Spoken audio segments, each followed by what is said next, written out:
সব সময় সুস্থ ভালো থাকার জন্য সকাল বিকাল একটি দোয়া 3 বার পড়বেন। এটা নবীজি সাল্লাল্লাহু আলাইহি সাল্লাম নিজে জানিয়ে দিয়েছেন। তিরমিজি শরীফের 3514 নম্বর হাদিস। এই হাদিসের ভিতরে নবীজি সাল্লাল্লাহু আলাইহি সাল্লাম জানিয়ে দিয়েছেন, যে ব্যক্তি সকাল বিকাল এই দোয়াটা 3 বার পড়বে, আল্লাহ পাক রব্বুল আলামিন দুনিয়া ও আখিরাতে উভয় জগতে তাকে ভালো রাখবেন। আমরা যখন দুনিয়াতে ভালো থাকার জন্য আল্লাহর কাছে দোয়া করি এবং আখিরাতেও ভালো থাকার জন্য দোয়া করি। এখন আপনি দুনিয়াতে ভালো থাকতেছেন, টাকা পয়সার মালিক হয়েছেন, কিন্তু আপনি নামাজ পড়তেছেন না, আপনি তাহলে কিন্তু পরকালে জান্নাত পাবেন না।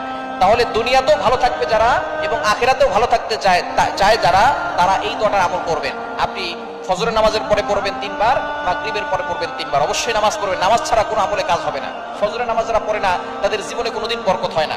যদি আপনি সুস্থ থাকতে চান আর ভালো থাকতে চান, অবশ্যই ফজরের নামাজ পড়বেন। ফজরের নামাজ পড়ে এই দোয়াটা 3 বার পড়বেন।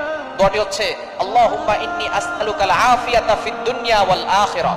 আল্লাহুম্মা ইন্নী আসআলুকাল আফিয়াতা ফিদ দুনিয়া ওয়াল আখিরাহ। আপনি আল্লাহর